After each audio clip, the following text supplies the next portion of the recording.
So this is attempt number 5 at this video because I keep going off on rants and swearing a lot, and I probably shouldn't post that because I'd like my stuff to at least be a little bit friendly to most audiences. And so today's topic, as you have already seen and clicked on, is feeling bad for yourself. And now, earlier in this semester, I felt pretty bad for myself. I was living in the past, I guess you could say, and just really, really digging myself a hole. Now, how do you get out of that hole that you dug yourself into and are now sitting in and just deciding to sit in? You do what you can. And now, during that time, maybe doing 5 pages of homework, maybe that was way too much. But I could write a word. I could even write 2 words. Maybe I could get a sentence down. Maybe I could get a paragraph down. Right? And so the important thing is that when you're in that hole, you have to do something. You can't just sit there and constantly think about why you should feel bad for yourself and why you should justify this behavior that you have. No. If you start justifying this, it's just an endless cycle that leads to just this downward spiral of caught myself there. Downward spiral. No downward spiral. Muy no bueno. You don't want no downward spiral. You want upward spiral. Now, how do we get an upward spiral? Momentum. And so, how do you build momentum? Well, if you don't think you can write a page today, let's take it in the context of homework, right? If you don't think you can write a page today, write a sentence. If you don't think you can write a sentence, write a word. If you don't think you can write a word, write a letter. Just do something. If you do something, then something leads to a little more, and then a little more, and then a little more. And if you can keep just stacking, eventually you're here when you were here, and you're better off. And now I want to emphasize something that I heard in a podcast once, and that I really agree with. Now, sometimes when you're feeling bad for yourself, you feel like you're at a -5, right? And you won't think you made progress until you're at a 2 or until you're at a 3. Now, if you're at a -5, there's progress in going from -5 to -4, and then from -4 to -3. That's all progress. Even so, if you're at -5, you're making progress by not going to -6. So if you can say confidently today that you didn't mess anything up, that you didn't go backwards today, that's a win. And now all you have to do is stack small wins. And eventually that feeling bad for yourself goes away. Now, what are the reasons people feel bad for themselves? I'd say a lot of the time it's either past events or it's their current situation. And a lot of the time they're tied. Right? So, if you're on past events, my sincerest advice, get over it. Figure it out. It's over. You got to learn from it at this point. Move forward. Keep chugging forward. Just, it's back there. You can't do anything. It's back there. Move forward. Learn from it. Say, okay, what can I get out of this? I can do this, this, and this. And if this happened to me, well, maybe I shouldn't do that again. And let me move forward from it. You need to be able to analyze your exact situation and say, okay, this is what happened in the past. This is what led me to this exact situation right now. If I don't want to be in this exact situation, I need to change something. Another great quote from who knows, nothing changes if nothing changes. If you're going to make a change in your life, if you're stuck in that cycle of feeling bad for yourself, change something. Change something. If it's waking up at 6:30 instead of 9, or if it's the second you wake up, you walk downstairs and drink a liter of water. Just change something. If you change something, let's talk about the butterfly effect, right? One little change leads to a tsunami somewhere else. That can happen in your life. You just need to make the small change, the small first change that just starts stacking. Start stacking. That's all you need to do is start stacking. But a lot of you will get so focused and feeling bad for yourself that you won't even start stacking. I want to give an example, but I can't because it's not my business. So let's see if I can think of an example from my past that I can use other than this semester because it's pretty boring. Got one. August 8th of 2022, I believe. Just got my permit. Drove to hockey there myself. Well, not myself, but you get the point. I drove to hockey. We're coming back. It's about 9:30 at night. We're driving on this 2-lane road. Truck comes onto the wrong side of the road. Me and my dad swerve out of the way, get hit by this truck. It takes out the side of the car. Car's totaled. Nobody's hurt. I don't know how. They go down the street, catch the guy, blah, blah, blah, whatever. I'm fine. Mentally shaken up. Excuse me. So a day goes by. Then 2 days go by. And that first day after, I'm still a little shooken up. That second day after, still a little shaken up. And then that second night, I go and play hockey. And I have probably the worst game of hockey I've ever played as a goaltender. Now, I get off the ice. I go to a locker room alone, take my helmet off. I just put my head in my hands. And I'm here. And the coach comes in because I've never played a game that bad. And I'm in the locker room alone with my head in my hands. The coach says, "What happened?" And I start giving him this sob story of this car accident. And, I'm so shaken up. And he tells me he's a state trooper and that I'm lucky to walk away. And I said, "Yeah, I am pretty lucky." And then I get in the car. And my mom says, "Why'd you play like shit today?" I said, "I guess my head just wasn't in the right spot. I couldn't get it out of the way." She goes, "If this is about that car accident, you need to get the hell out of your head and move on."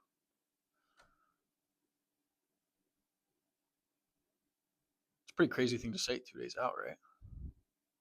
Is it? Because the more I think about it, I don't think so. Now, you can't prove to me that me thinking about that car accident and being in that mental frame of, "Oh, this is so bad," you can't prove to me that that would have benefited me any more than my mom telling me to get over it. So get over it. Whatever it is, get over it. Move on. Find the lesson and move on. What's the lesson from the car accident? My lesson from the car accident is you need to get over it as soon as possible and learn what you can learn. Fast forward to last year. Another car accident that I get into. Get rear-ended. Guy's going about 60. At this point, I already have the get over it in my head. I'm hit, and I'm behind a big line of cars with a really nice truck right in front of me. So he doesn't want to get rear-ended. I see the car coming. I get rear-ended. I turn to the left real quick into oncoming traffic, see that a car's coming at me, turn to the right, slam on the brakes. Didn't hit any other cars. Now, keep in mind, there's a line of about 12 cars lined up. Could have been probably a 10-car pileup. But because I didn't panic, because I got hit and immediately acted, that's what saved all of those people a headache. Now, I still got to deal with the headache, but what are you going to do? I helped somebody else. And now the best part about that car accident is I was in the hospital flirting with the nurses. Because what is feeling bad about it going to do? If I'm all sad and, oh, I got hit by a car. Oh. Figure it out. Move forward. How is being sad about it going to help? I can't understand this. There are so many people who just want to feel bad about themselves, and then other people enable it. Thank God for my mother, because if my mom didn't scream at me that day, I have no idea where I would be. Because now I know how to get over it. And some of you need to figure out how to get over it too. Whatever it is, get over it right now. Just, you're over it. That girl left you? Get over it. Get over it. Quit feeling bad for yourself. It's ridiculous. If you're a grown man and some girl from the past can genuinely control your day, can mess your whole day up just because you're sad about her, you need to figure it out. You need to figure it out. That is ridiculous.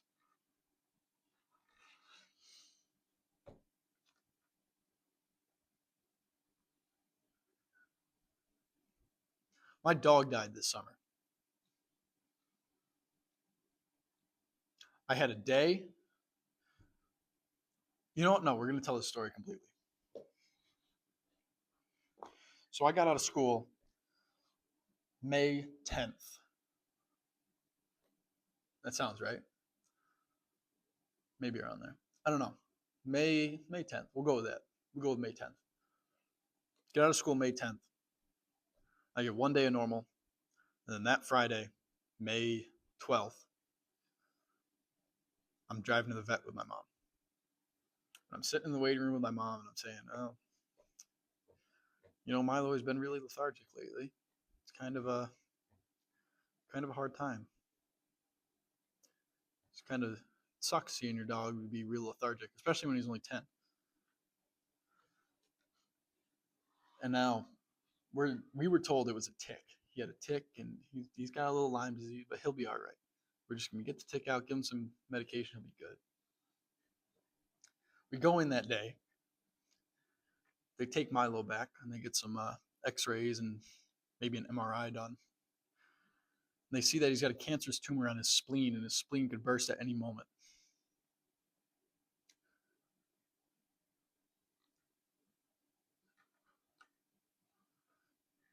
So now we can put this dog through months of surgery that might not work. Or we do the right decision for him and we let him go. And now, when we got the word that we were going to have to let him go, or when we made the decision that we had to let him go, I said, Mom, I'll handle it. I'll handle everything that needs to be handled right now. I got it. So she got to stay with the dog, and I went straight to my sister, picked her up, got back to the vet, called my aunt, said, hey, you need to get here ASAP. Right? Got all the family there. Went through the whole putting him down process, which was rough. Don't get me wrong. Oh, rough. Only I can make myself laugh, right? While telling this sad ass story. Rough process. And the next day, you walk down the stairs and your buddy who's been there for 10 years, he ain't there. Your buddy ain't there. So what did I do? I sat in the chair and I just looked. I just looked at where he used to be, where he used to sit, where he used to say hi to me.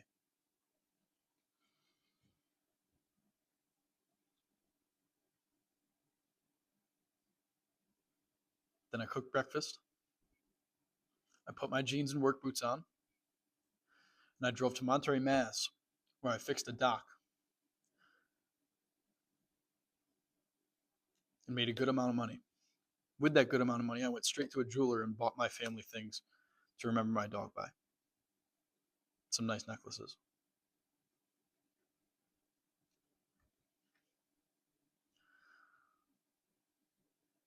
Why was I able to do that?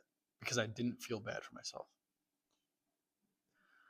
And now me not feeling bad for myself translated into a good gift for my family. I want you to understand that when you feel bad for yourself, it affects way more than just you. And now we had the mean, yelling, crazy Cam at the beginning. Now you got Cam being calm and telling you, telling you a story. And now, when you feel bad for yourself, it affects much more than just you. It affects all the people around you because they can tell that you're feeling bad for yourself, and then they start to think it's okay to feel bad for themselves.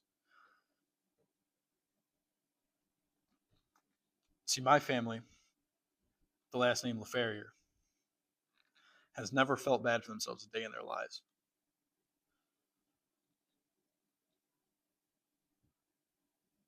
Does that sound realistic? I'm sure we have. The difference is when I see myself feeling bad for myself, or let me rephrase, when I see a family member feeling bad for themselves, I immediately say, hey, no. We don't do that.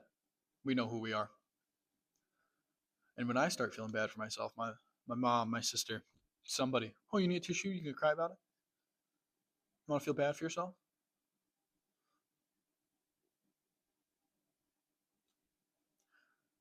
Some people would say that's like a really harsh culture. And I would argue it's the opposite. I would argue that if my family didn't hold me accountable for feeling bad for myself, that I would be much worse off. And I would argue that people who let you feel bad for yourself are only contributing to your downward spiral.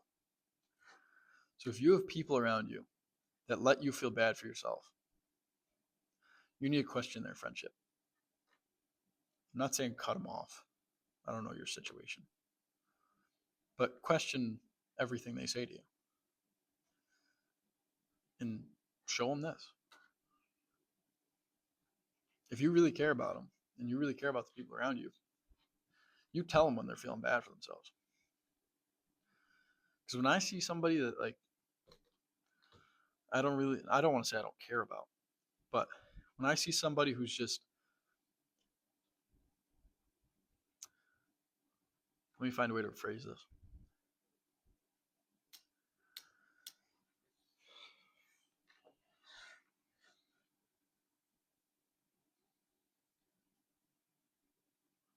If I don't see potential in you, I'll let you feel bad for yourself. I won't check you. Check you, as they say. But the ones I see potential in, the friends that I really think have something to give, I don't let them feel bad for themselves for a second. The other day, we're in a team lift, and we had lifted the day before. And we got somebody who I consider a close friend, and he's saying, oh, my legs are sore. My legs are pretty sore. Man, my legs hurt. And I turned to him, I go, what, you gonna cry? You gonna cry? Tell your mother. Tell your mother how sore your legs are. You gonna go home? Go cry about it? Go tell her, because I don't care. You got to do the lifts. You got to lift the weight, just like everybody else. I don't care how much your legs hurt. My legs hurt too. I'm just not talking about it.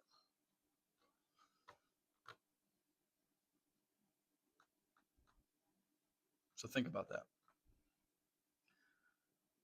People closest to you should constantly be checking you.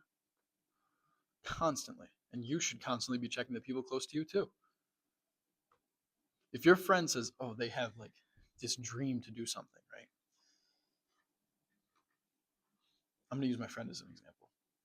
Hope he doesn't mind. My friend had a dream of securing a job as an electrician.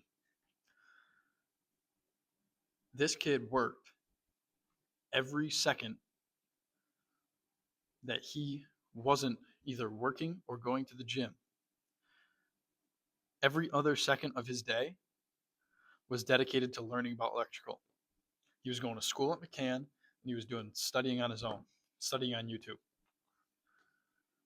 Now, if that same friend had said, yeah, I really want to be an electrician, and then all he did was scroll YouTube Reels all day, or Instagram Reels all day, TikTok, if that's what he had done, instead of constantly working, it's my duty and my responsibility to go up to him and say, hey, if you have this dream, you can't be scrolling TikTok all the time. You can't be. You got to be constantly working at it, constantly learning.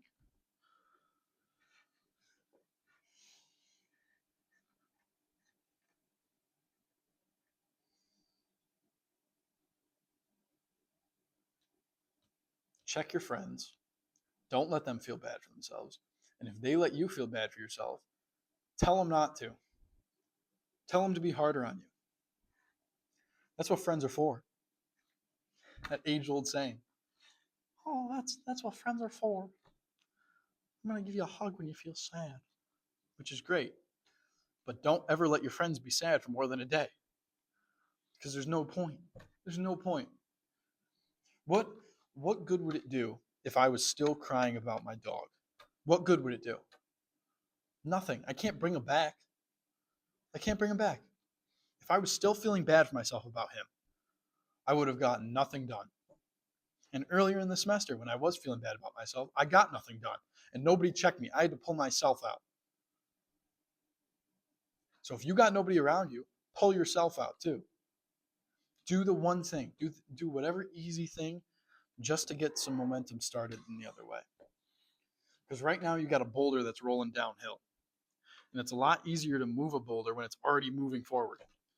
So if you got a boulder coming down, first you got to stop it from coming down, and then you got to turn it and push up. But once you get that movement forward going up, it's a lot easier to keep it going. Get some forward momentum. Don't feel bad for yourself. Move on. Keep life simple. Keep it simple. Get 1% better every day. That's all I ask of you. All right. So, a couple days out of Thanksgiving, I'm thankful for absolutely everything I have and everything I don't have. I am super thankful for everything.